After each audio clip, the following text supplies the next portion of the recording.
Greetings and salutations, my dear audience. This is Joe St. Egg Benedictus, just coming at you with some fall preview reading, some books that I ordered from Amazon here, and wanted to let you know what kind of books I'll be reading this fall. I always do some different bag breaks. I want to give a shout out to my pal Mike, to all the visionaries and mystics out there.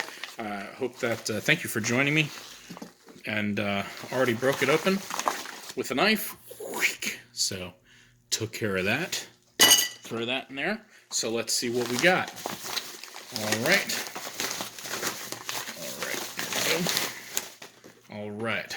The first book that I will be reading this fall season is called Reimagining Change: How to Use Story-Based Strategy to Win Campaigns, Build Movements, and Change the World.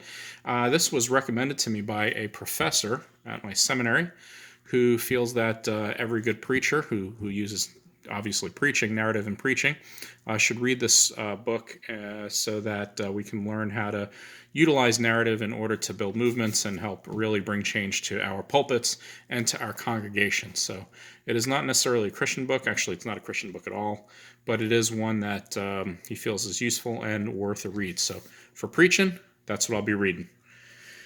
Another book is a very short book, as you can see, called God in the Pandemic by NT Wright, a Christian reflection on the coronavirus and its aftermath. I know that we're not in the aftermath yet, but hopefully this book will give me a kind of a way to think about the coronavirus, how to respond to the crisis, how to think about it, and how to help my church through it. NT Wright is a trusted bishop out of England.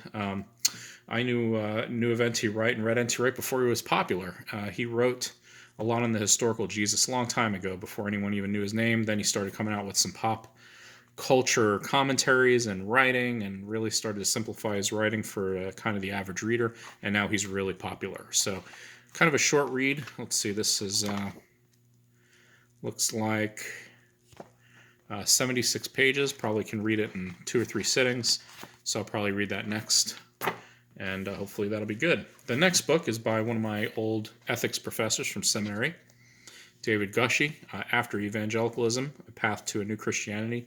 He's an ethicist, wrote a book called Kingdom Ethics with the co-author Glenn Stason on nonviolent resistance and ethics from the point of view of the Sermon on the Mount.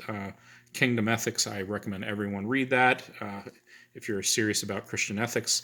This particular book is a kind of figuring out how to move forward after many evangelicals have kind of moved away from following Christ to vying for power and trying to place politics over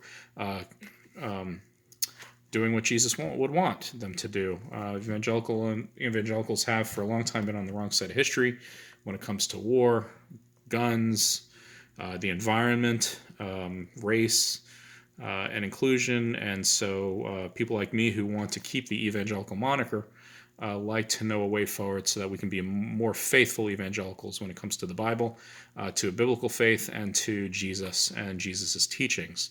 So I appreciate David Gushee's writing. He's a serious, relevant thinker who tries to really wrestle through the issues without stereotyping or generalizing issues, but really giving each issue kind of the scrutiny under the really taking every thought captive for under the rubric of a biblical, Jesus-centered faith. And I appreciate his writing. So I'm going to go ahead and read that. He really came out with another book. I don't see it here. Called Still Christian, in which he gives his testimony about his movement from being an ethicist kind of turned activist. So these are the 3 books that I'm reading this fall. Reimagining Change, trying to figure out how to be a more effective preacher based on some of this kind of sociological kind of communications work. After Evangelicalism, trying to kind of make our way after evangelicalism has been compromised under political manipulation and maneuvering in the last 10 years, and God in the Pandemic, and how to respond to the crisis that is facing every community, and every church. So I'll let you know how they go along the way. But until then, thank you for joining me. Like, subscribe. I appreciate every subscriber, especially the new subscribers. We're looking forward to getting to 100 subscribers. Once I reach 100, we're going to do a Bible giveaway, and I assure you it'll be an expensive, nice Bible. So let's get to those 100 subscribers. Throw all the subscribers in a hat, pull the name out of the hat, and for those who respond, whoever gets the name picked and will respond gets a beautiful Bible, which I will announce when we get closer to 100 subscribers. So please like, subscribe, share, and take care of yourself. Stay healthy, and God be with you.